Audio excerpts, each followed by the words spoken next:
Basically 11 সেপ্টেম্বরে যে ঘটনাটা আমার সাথে ঘটে, আপনারা হয়তো বা ইতিমধ্যে সবাই অবগত আছেন। আমার সাথে আমার একটা ফ্রেন্ড ছিল, আমরা কুমিল্লা থেকে ঢাকা মিরপুর 2 যাই হচ্ছে বাইকটা কেনার জন্য। বাইকটা কিনে আমি আমার নিজের মতো করে একটা বাইকের বোঝে নিত, মানে নিজের চোখে যা ভাল লাগছে আমি তাই আমার এই বাইকটার মধ্যে ইনস্টল করছি। তো বাইকটা রেডি করতে করতে রাত অ্যারাউন্ড 11টা সাড়ে 11টা বেজে যায়।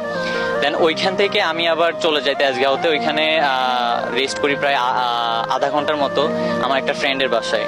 ওইখান থেকে বের হইতে হইতে 12:30, ওইখান থেকে 12:30টাতে আমরা হচ্ছে কুড়িল বিশ্ব রোড হয়ে 300 ফিটে আসি। 1টা-1:30টার মধ্যে আমরা হচ্ছে ওইখানে ছবি উঠাই, ভিডিও করি। তো যেহেতু আমরা 300 ফিটে চলে আসছি, ওই সুবাদে আমার মাথার মধ্যে প্ল্যান ছিল, যেহেতু আমরা কুমিল্লাতে ব্যাক করবো, আমরা হচ্ছে যে এলাকাটার নাম যেন কি মদনপুর দিয়ে বের হয়ে যাব। সো ওই পরিপ্রেক্ষিতেই হচ্ছে আমরা 300 ফিট থেকে রওনা দিয়ে দেই কুড়িল দিয়ে কাঞ্চন ব্রিজ দিয়ে।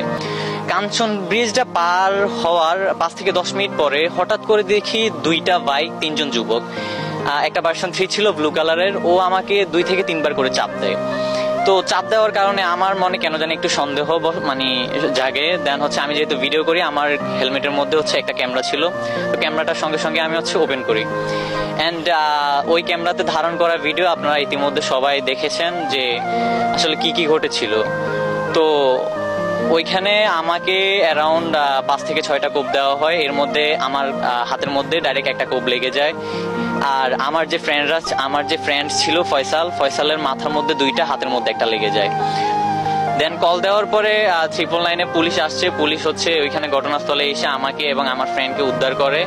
ইভেন এই সময়টার মধ্যে ওরা যেটা করছে, আমার বাইকটা নিয়ে চলে যায়, আমার আইফোনটা নিয়ে চলে যায়, iPhone 14 Pro Max, এবং বাইকটা নিয়ে চলে যায়।